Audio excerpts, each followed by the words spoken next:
Okay. Right. So this is part two. In part two, we are using an app called or a program called StreamYard. This is my Yeah. first time ever using this, but it seems like the video quality is already better. This is 720p. Apparently, I need to pay more if I want 1080. But since you are not at home, we want to stay safe with 720p because we need a nice internet connection for the Yeah. 1080p. All right, too. And we've got different outfits, so people know that this is part two. Hmm. We left off the first part talking about how it sounds like we're just bashing the fitness influencers. We're being really negative with our approach. And I will admit, at least on my end, that we are. And I know that we're going to try to put a little bit of a positive spin to all of this, but we are being a little bit negative. We are bashing a little bit, not any particular fitness influencer, but trying to help people become aware of some of the undue consequences of all this signaling that these fitness influencers are doing. They might, again, I led off this talk with saying something along the lines of like the road to hell is paved with good intentions, right? But when you go on Instagram or Facebook or any social media and you're going up there showing off your wares, you're essentially signaling to people what you've got. And I know some of these fitness influencers want the best for people, but prime example of how a lot of people initially were turned on to these fitness influencers for motivation, but then eventually turned off because of the signaling is another fitness influencer on YouTube who I follow. Since the pandemic started, she went from like 2 million followers to like 14 million followers. Wow. Yeah, her YouTube channel just blew up, and That's insane. she provides a bunch of free workouts on her YouTube. She does a bunch of free challenges. Of course, she has a paid portal, but for the most part, she built her following using free workouts. And the videos are professionally done. They're super crisp, great music. She only uses copyright free music. I don't know why I put that in there. I just thought that it was relevant, but it's really not at the end of the day. But it's interesting because some of the comments on there and the workouts themselves, you wouldn't find them challenging, right? She's in Hmm. good shape, but she's not in amazing shape, right? She's not like a Hmm. CrossFit. She's not a CrossFit athlete. She's just general fitness. The workouts are super easy, but what's really important is as she's doing the workout, she has an inlay video of a modification for people who may not be as fit. So it's definitely Yeah. geared toward people who are not as fit. And you would not believe the amount of comments on there saying, "Oh my God, these workouts are amazing. They're a perfect level for me. I'm a beginner. I need to lose 50, 75, 100 pounds. And I love these workouts."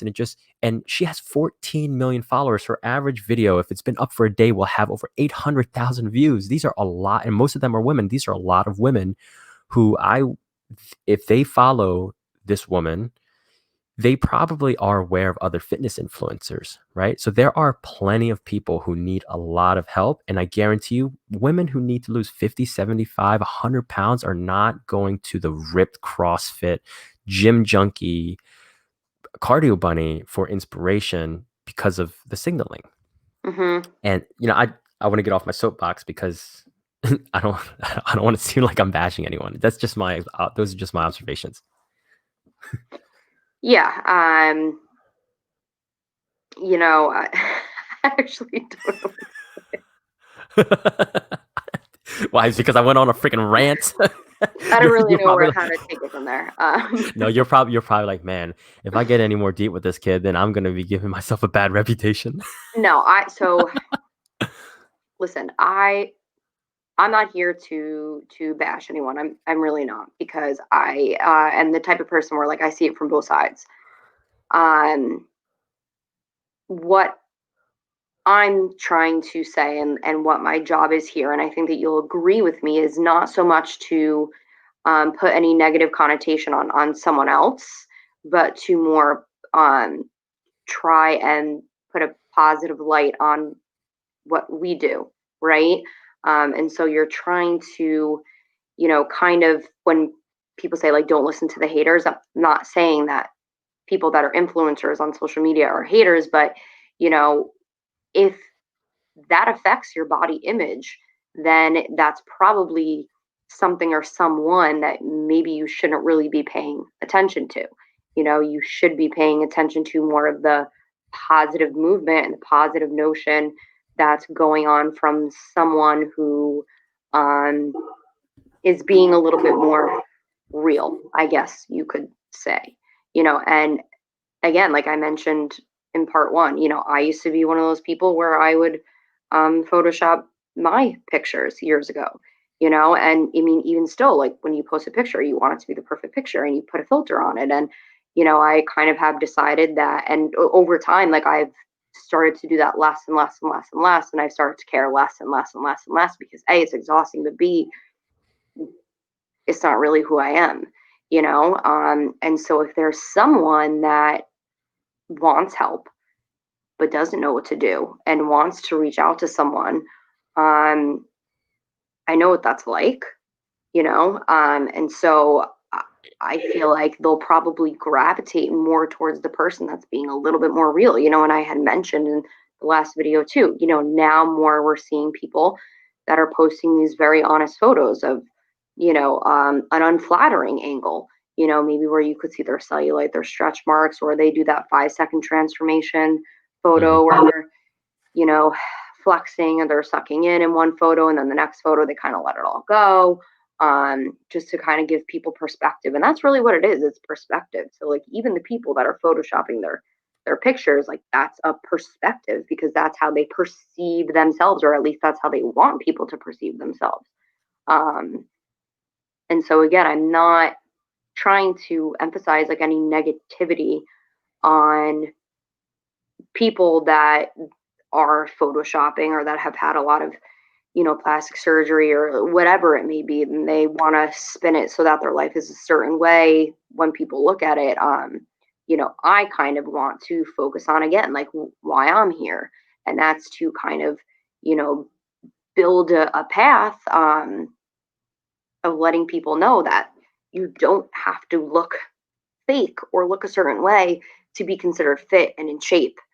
As I said in my last video, it's how well you treat yourself, your mentality, the food that you eat, how much sleep you get, how much movement you have in a day, how many times you work out a week, the sleep that you get, your hydration, all of those things play a big factor. And you had mentioned like from the neck up, that's a big thing too. That we mentioned in the very first video with me, that how my mind and my mentality transformed over the past few years. And again, like I'm, can't even say how far I've come because I've come really far, but I still have a long way to go, because the things that we are talking about, like these are things that affect my life on a daily basis too.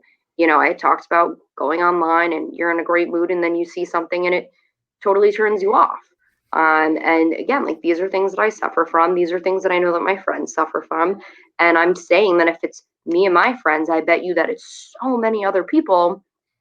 And really what I'm doing is I'm just kind of bringing it to light and trying to like normalize that, um, it's okay to feel that way, and B, that there is something that we can do about it, and to C, start looking at ourselves a little bit differently too.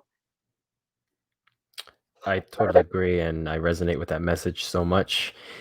And before we move on to the next topic, again, I want to reiterate this. While it sounds like a bash fest, you and I we're trying to. It might not even be that relevant if you really think about it, but it could be because I think it is. I see it all the time. Like you said, you're an example.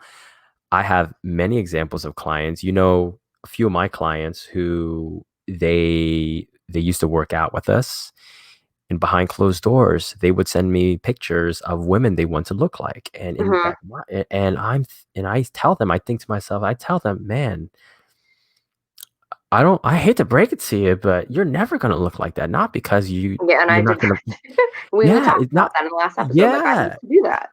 you're just not because you're not putting in the work, but it's just because genetically you're not built that Hmm. way, right? Your leg, again, your legs aren't going to look like that. You don't have the same ankle structure. Your shoulders are not going to look like that. You might be able to your shoulders might be able to look as cut up and as muscular, but it's not going to be your bone structure is going to limit how broad your shoulders. There are many different limiting factors, right? Yeah. So I want people to understand that I think it's really good. Some of these fitness influencers who do signal, they do signal, but they do help people. And I'm sure many of these extremely fit fitness influencers, maybe their target audience is not someone who just wants to lose a little bit of weight or who wants to start a new routine. Maybe that's not their target audience. And if that's the Mhm. case, then this bash fest is all for naught. But more often than not, when people are on Instagram, like you and me, and we're just surfing, people might look up the hashtag how to lose weight. And some of these Mhm. fitness influencers might show up, right? And it just kind of snowballs into other things. Very We conflicting also, ideals. yeah, we also talked about the body positive movement, about being positive, about being real. And and I think this is where your position is really unique, because we talked about in part one about how the pendulum can swing way too far. If the pendulum swings way too far towards body positive, now you're going to have people who have no regards to how they look and will have no regards to how much weight they gain. I am not a huge fan of the term obesity because I think there's a lot of stigma attached to it. I think it's a loaded term, Yeah. but there are plenty of people who are catching on to this movement, this body positive, fat acceptance, health at every size movement, where they do not have regards to they don't discriminate. They don't discriminate between the types of fats. They don't believe Mhm. that there's a such thing as being too heavy, and as such, they don't discriminate between visceral fat, the fat that you find around your organs, your vital organs in your abdominal area, and your subcutaneous fat, which is the fat found underneath your skin. Now, research shows that the subcu fat, which is underneath your skin, is not harmful. You can have a lot of that stuff and you'll be fine. But the visceral fat, the fat around your liver, your kidneys, your heart, those areas in your stomach, those tend to be more dangerous Mhm. because adipose tissue, fat tissue, will release Yeah. inflammatory hormones. So when you have too much of that around your vital organs, now you're going to create inflammation at that systemic level. You have people in this part of the movement who are, for example, a woman who is maybe 5'5" and 300 pounds, and she powerlifts. The fact that she powerlifts is amazing. She sends out a positive message such as, you have to honor your body. Don't let anyone tell you that you have to look a certain way or conform to some ideal. But at the same time, she has, I think she's taken freedom and liberty a little bit too far, and she disregards maybe what science and research is suggesting at how dangerous certain levels of fat can be, Mhm. right? And you say a lot of these people disregard science as misogynistic, sexist, classist, and racist. In other words, these PhD researchers, these physicians who are coming out with studies suggesting being too heavy can actually be bad for you, are actually playing power dynamics and trying to put down people. That's Mhm. really the thrust of this movement. And you and me, coming from an approach where it's evidence based coaching, it puts us in a really tight spot talking to these people. Right? So Yeah. in those cases, the pendulum has swung way too far. Yeah. No, everything that we have studied is science based, right? I mean, the program that I did was science based, and it made sense. It made total sense to me, and I don't know if I would upset anyone by saying this, but I do think that there's a difference between being bigger and healthy and bigger and unhealthy. It's not necessarily about the weight if you take care of yourself. If you're eating right, if you're exercising and you just happen to be a little bit heavier. And I also think that there's a difference between embracing the way that you look, which we 100% should embrace the way that we look. And that's something that I have been learning to do over the years. Um, as opposed to being like, you know what, I am overweight, so screw it. I'm just gonna, love myself no matter what. Great, that's awesome. But also try and make sure that you take care of yourself in the process. I do believe that we should be striving to be our best version of ourselves. And I'm not saying that the best version of yourself is you being super fit and in shape, but when you think of the best version of yourself, you want that person to be a healthy person, right? Mentally and physically. And so maybe you have mental part down packed. Maybe you do embrace the way that you look at being a size, whatever it may be. I'm not even going to throw a size out there because I don't want to upset anyone, but or a weight even. But if you are that size, if you are that weight, and you take good care of yourself mentally and physically, then I feel like that's where a transformation honestly happens.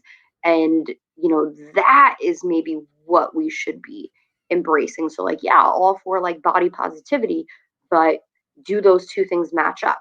Does your mental and your physical match up for also being in good health? I think those are important roles that people might not take into account either. And again, I apologize if I upset anyone by saying that, you do have to take care of yourself, but at the end of the day, you do have to take care of yourself because science is science. And, we do see that as we get older, if we don't take care of ourselves, that there are repercussions for it.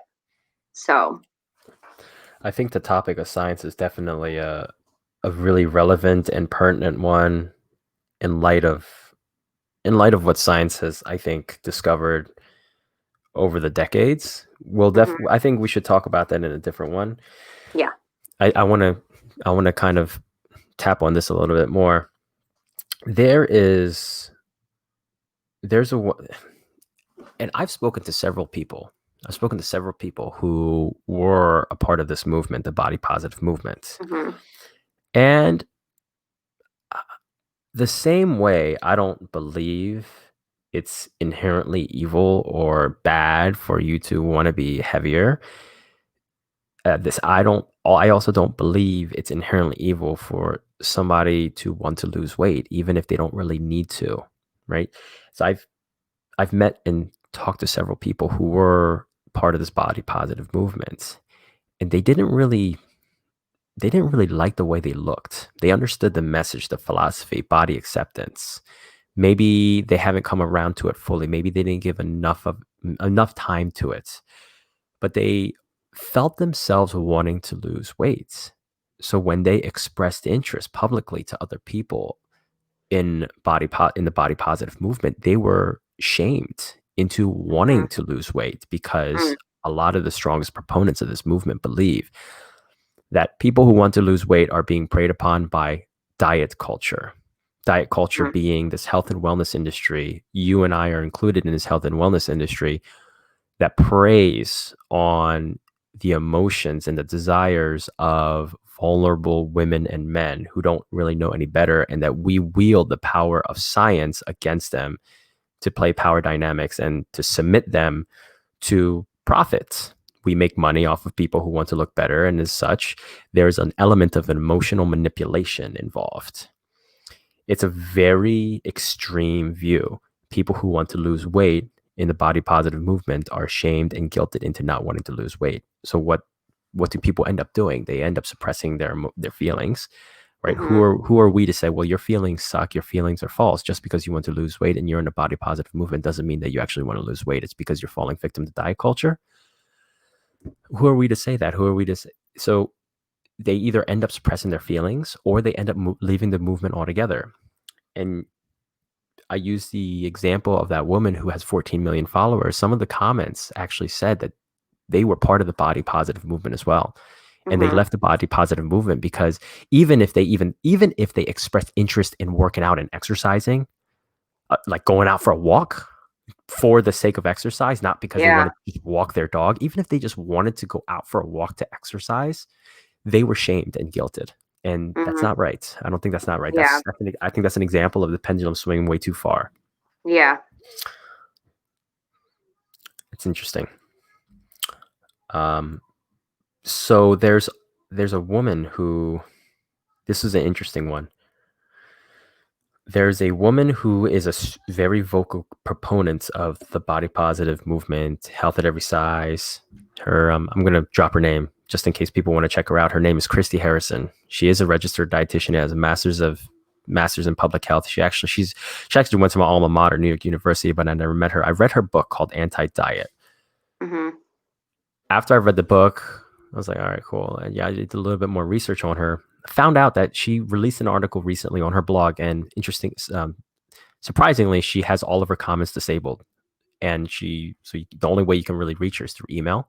Yeah. I couldn't really post a comment, but she wrote an article about how people who die from COVID, the ones who are overweight or obese, classified overweight, obese, don't actually die because they're obese. They die because they're afraid.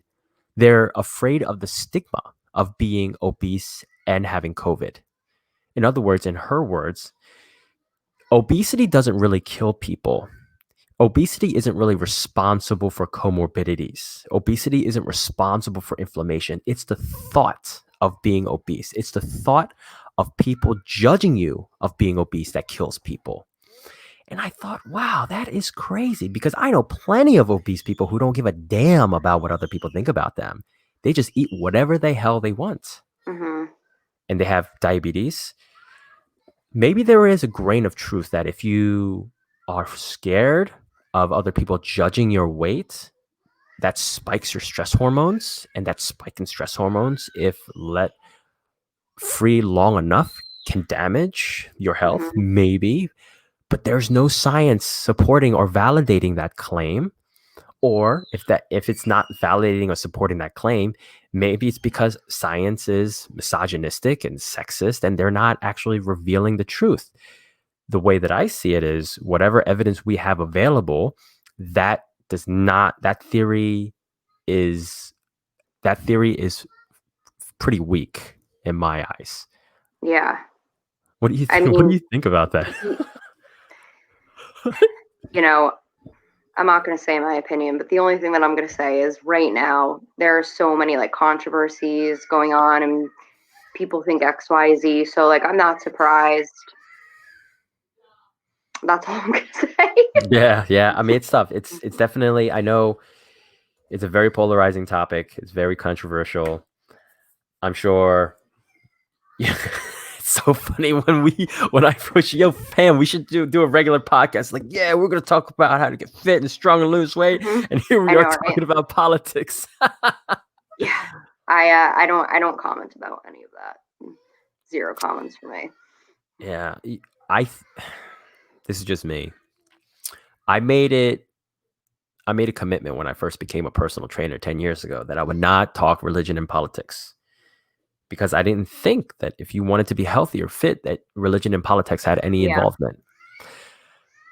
But as the years went by, I started to realize that just because you don't talk about government or religion doesn't mean that fitness isn't political, right? Because Mm-hmm. there are very like the whole diet industry within the health and wellness industry, you have factions of different people who believe that this diet works better than this diet than this diet. Whenever whenever we talk to a client and we're trying to weigh the merits and the demerits of certain diets, we are being political. We're being political because Yeah. we're weighing arguments, right? Because the essence of politics is looking at various sides and trying to figure out which side has merit and which side doesn't. If we're trying to argue for an omnivorous diet and somebody wants to go vegan, we're being political. We're like, okay, Mm. well, if you're being a vegan, then you have to watch out for these things. And if you want to be an omnivore, you have to watch out for these things, right? There are always different issues surrounding fitness, which is why I started to get a lot more heavily involved in talking about politics and fitness. And most importantly, we're coming to an age when a lot of people are going to start making purchasing decisions based on political views. Mm-hmm. It's a term called consumer politics. So I think I know you're not comfortable talking about politics. I was never comfortable talking about politics too. But I think the more we talk about these types of things, these controversial topics, it can not only help us be more aware of some of the more pertinent issues that somebody might be confronted with, but it can also help our viewers open up their worldview to what's going on in our industry because we're not just rep counters. We don't just keep time. We don't just tell people what to eat and what to do. We're human beings who are also affected by the world around us, Mm-hmm. right? So we don't just live in a bubble. And I think I it'd had be like 1 minute, beneficial. by the way. Yeah, we need to go. We Yeah. need to go. I know you need to go. But anyways, yeah, I think it's good to wrap up now. David spoke his truths. I don't know if they're my. I don't know. They're my truths. I don't know if they're actually truths. His thoughts. My thoughts. David And spoke of his course, thoughts. we are here with the wonderful Pam. So I know before you go, let's do some quick takeaways, okay? In Yeah. in my opinion, if you're gonna do social media, have intention. Know for the most part, know exactly why you're going on social media. Be careful Yeah. of the deaths. Be careful of the scroll because it's death. You'll get stuck. You'll get sucked into that rabbit hole. If you're going to compare yourself with somebody, the first thing you should ask yourself is, are you putting in the work? Mm-hmm. Are you putting in the work that you feel you need to do in order to get closer to that ideal? Because you and I, we're not going to tell other people. We're not even going to tell ourselves not to compare ourselves with other people because we're humans. We do that anyway. We're Yeah. greedy. We're selfish. We compare. But if we're going to compare, at least try to level out the playing field. Are we working hard? How much of this other person do we know? Like you said, how much experience does this person have? Yeah. How tall are they? Where are they going? What are they doing for their workout? And things like that. We have to know as much about this other person as possible before you even start comparing. Because if you just look at an Instagram model and they're ripped, and you try to compare yourself to them, you're like, well, how the heck can I get there? I was like, well, how the heck did that person get there? And then start Yeah. inching your way towards there. And then, of course, everyone is different. Everyone is different. Even research shows that everyone will have different responses to the same meals. The fact that you have genetic differences and variations should give anyone evidence that just because somebody achieved a particular goal doing this doesn't mean that you will. Go one day at a time, 1 week at a time, 1 Yeah. month at a time, right? Break your goals Definitely. down into chunks. Yep. And then, of course, weight is but a number. It's an arbitrary number. A lot of people will they'll have emotional attachments to a number, and that's okay too. But at the end of the day, we're trying to turn the number on the scale or whatever into an objective marker to determine if you're making progress towards your goal or not. Yes. All right. Well, I know you need to go. Do you have anything else that you want to drop? Any bombs you want to drop before you skedaddles? No, I think I kind of covered my basis. Home run. As much as I could. Yeah. Yeah, exactly. I think I did my best. So I thank definitely found myself talking a lot more during this one. you. I didn't have as much to say. That's really what it was. So Don't nothing worry. wrong with that. Yeah, we're gonna hit on topics that you're really passionate about, and you have plenty of those. But anyways, Pam. So this is Powered by Pam, Trillis to the Yep. Realist, and David of Strong by Lee. Okay, until next time. This is episode 3. Oh gosh, man, you think I should go on like freestyle battles? Woo! All right. All right.